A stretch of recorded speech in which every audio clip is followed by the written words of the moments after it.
Aloha, pals. Welcome to part 9 of Being in the Way. This one is called the KENOTIC Way, or the way of self-emptying. This is the key verse. When you practice self-restraint, don't make a spectacle out of it. If you're training inwardly, then act normal outwardly. The less attached you are to your own appetite and the attention of others, the more free you are to rest in God's good pleasure.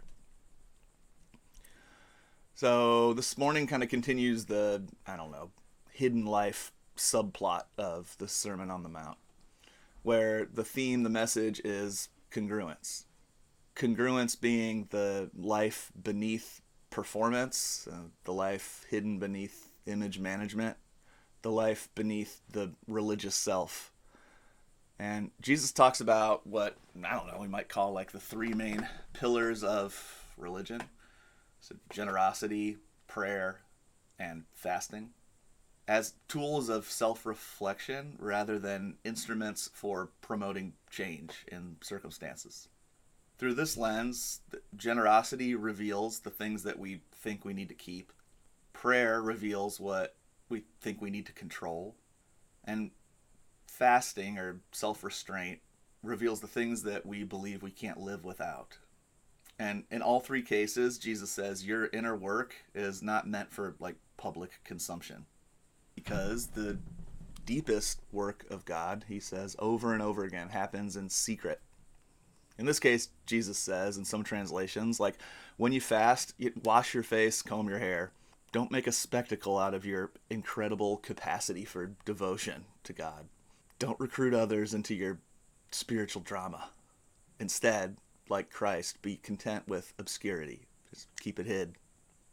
The subject of this talk, technically, is fasting, but what it's really about is whatever it is that we reach for when we don't know how to be present. We'll look at the spirituality that Jesus embodied, this what I've called the kenotic way, this way of self-emptying love. So, about 10 years ago, I found and subsequently devoured this book by a Episcopalian priest named Cynthia Boudgeau. I've probably given you a copy of it by now, if you know me well. In some ways, I feel like this book saved my Christianity.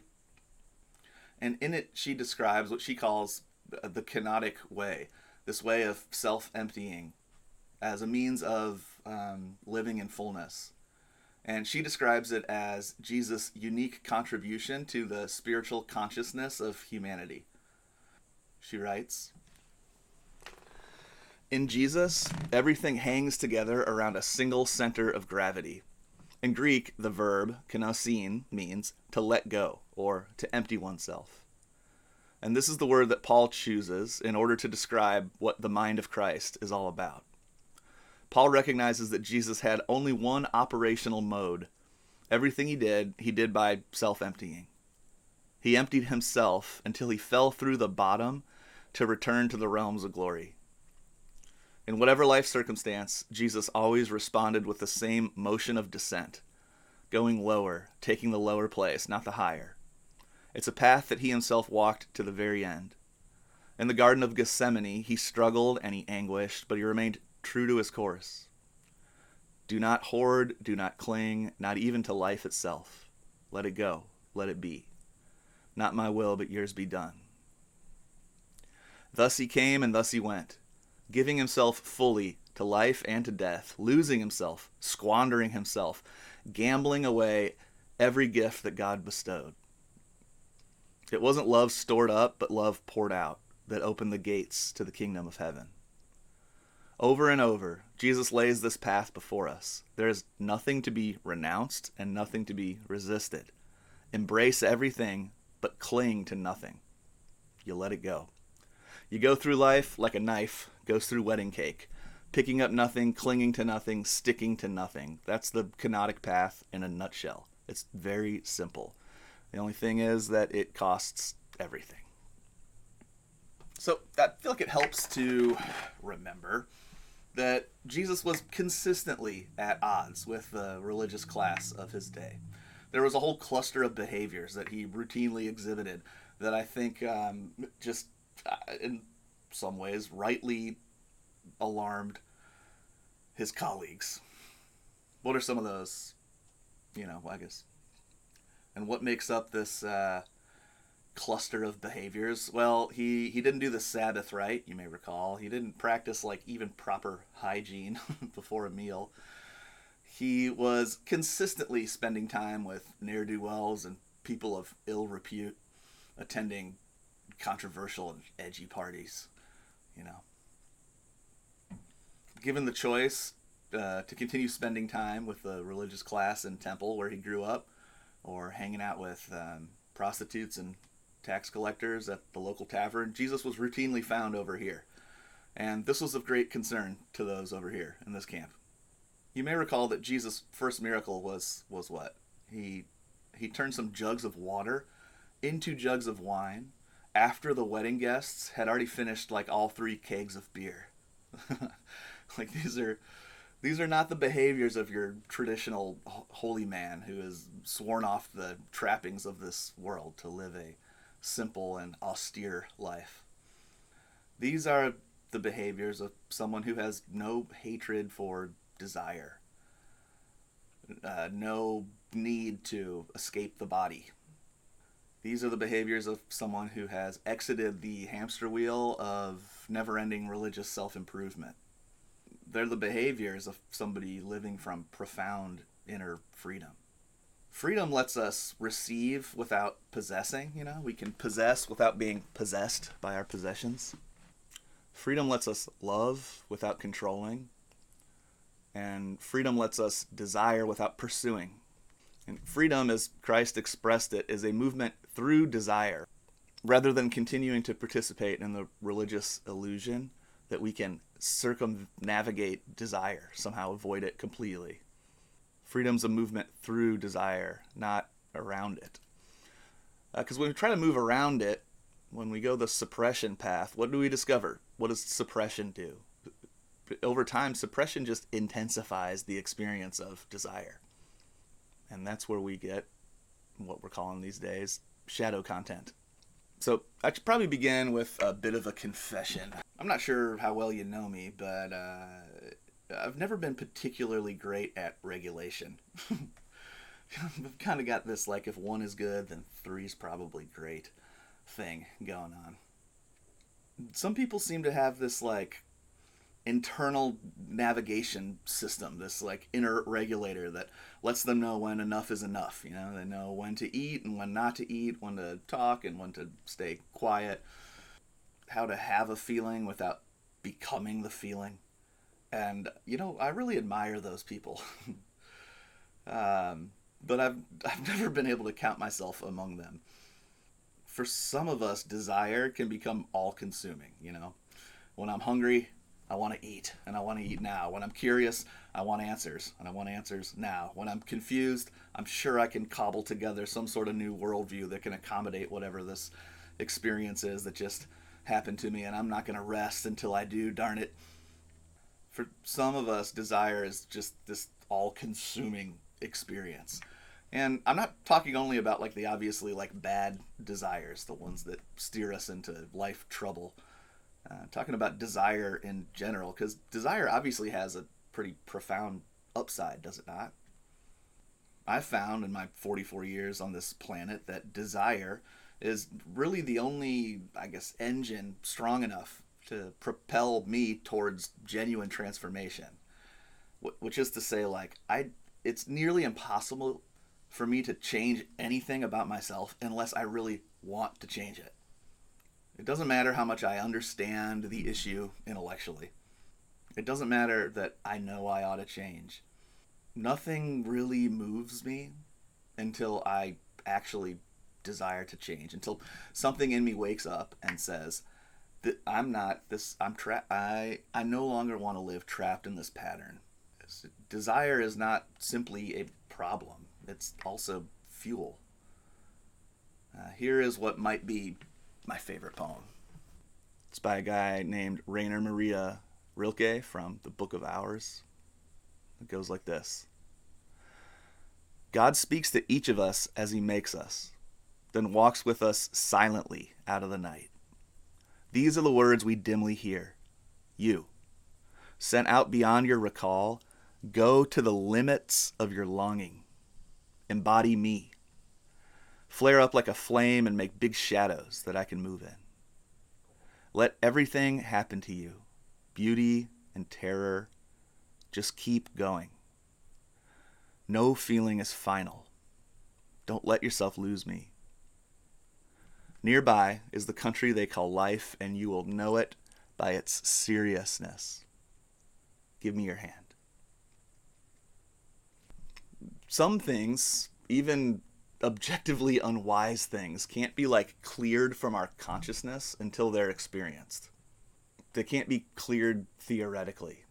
Go to the limits of your longing, because the repression of our longings only intensifies the experience of longing. Just don't let yourself lose me, he writes. Don't be so consumed by desire that we lose touch with the center of who we are. And so the operative question for this talk isn't, how do I get rid of my desire? What we're talking about is, how do I become free within my desire? And the first step towards freedom is awareness.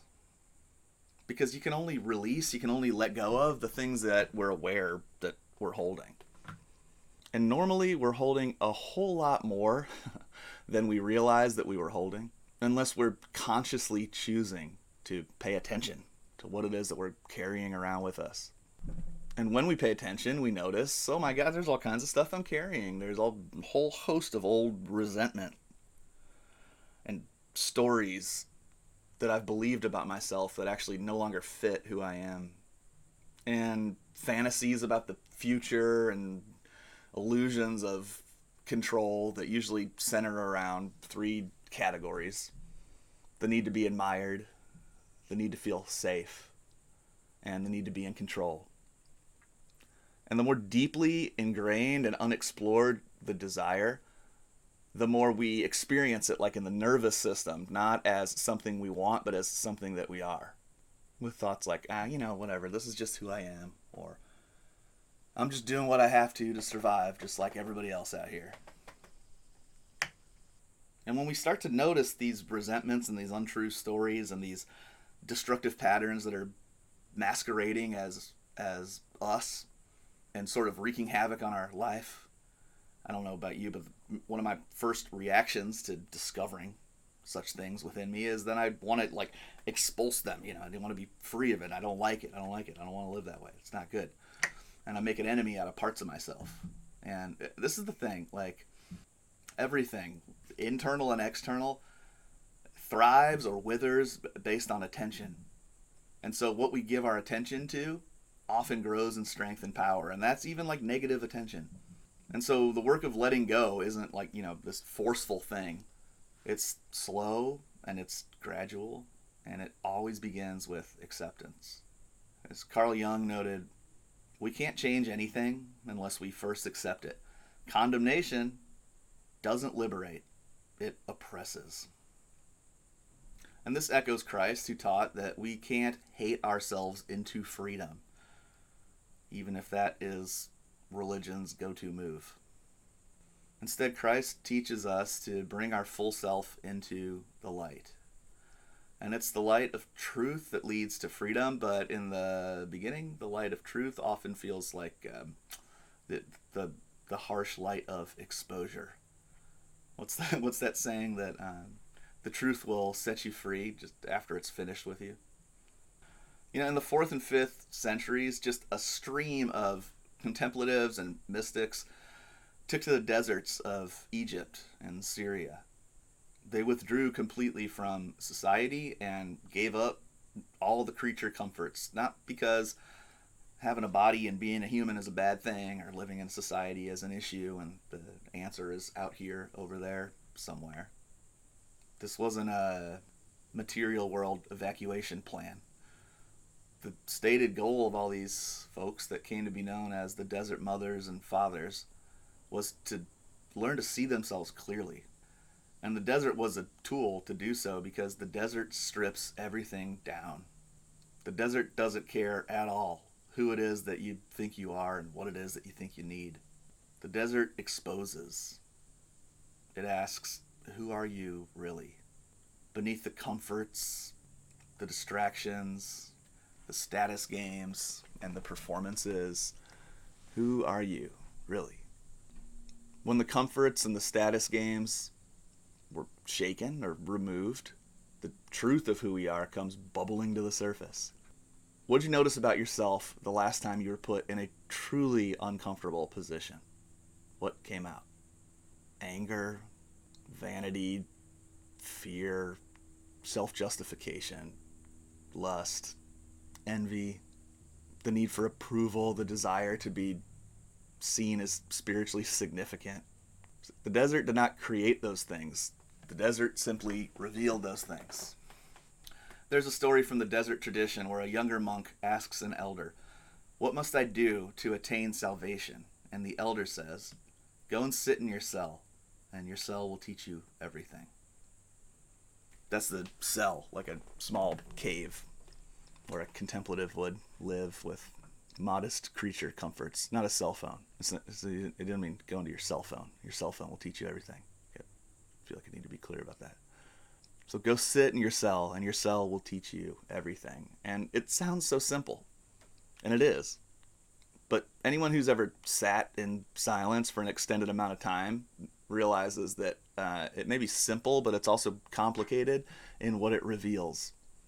When you sit in silence and you stop running and you stop consuming and you stop explaining and we stop reaching for relief, what do we experience? What comes up? Well, everything comes up.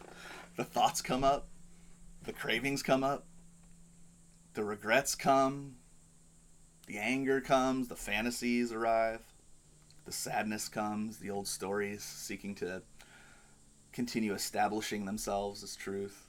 The cell teaches us everything because it creates space to reveal everything that's going on in here. Good, bad, and ugly. Silence teaches us because it shows us the noise that we've been carrying.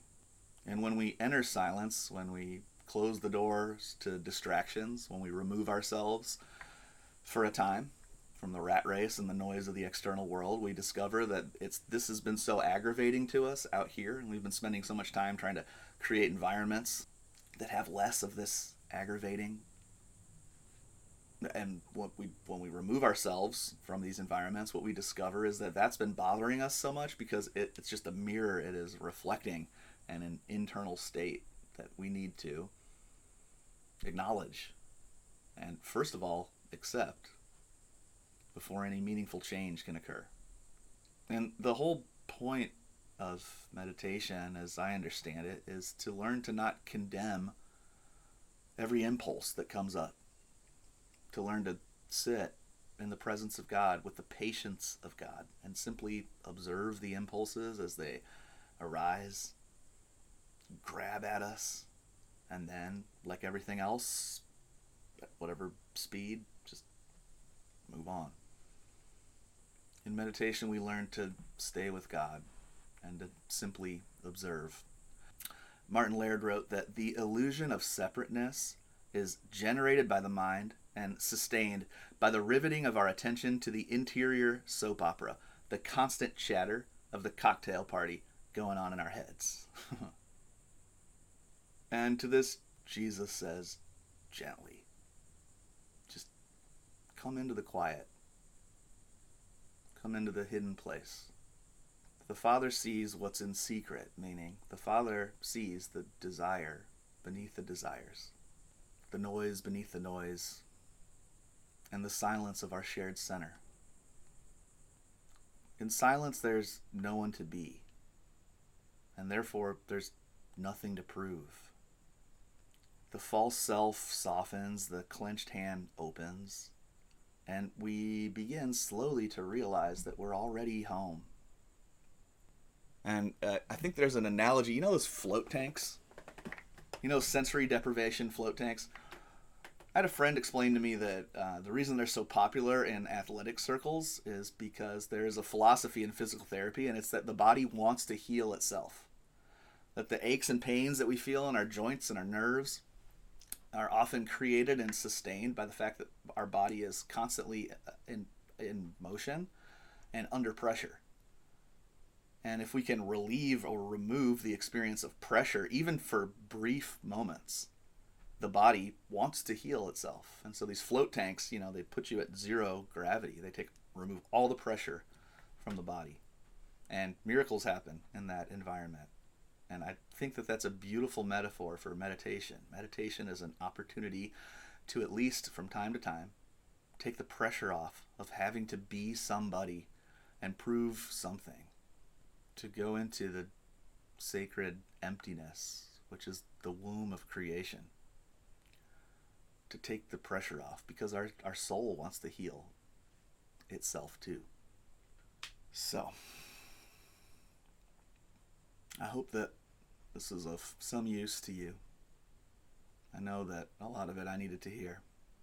So, per usual, I hope it was helpful. And if it wasn't, thank you for the group therapy session. Our next gathering all together now is going to be on July 5th at the Garden Club. That's the day after the 4th of July, so behave, Jack's Beach. Okay, we'll see you there. Love you guys. Thanks for being here. Thanks for being you. We'll see you around.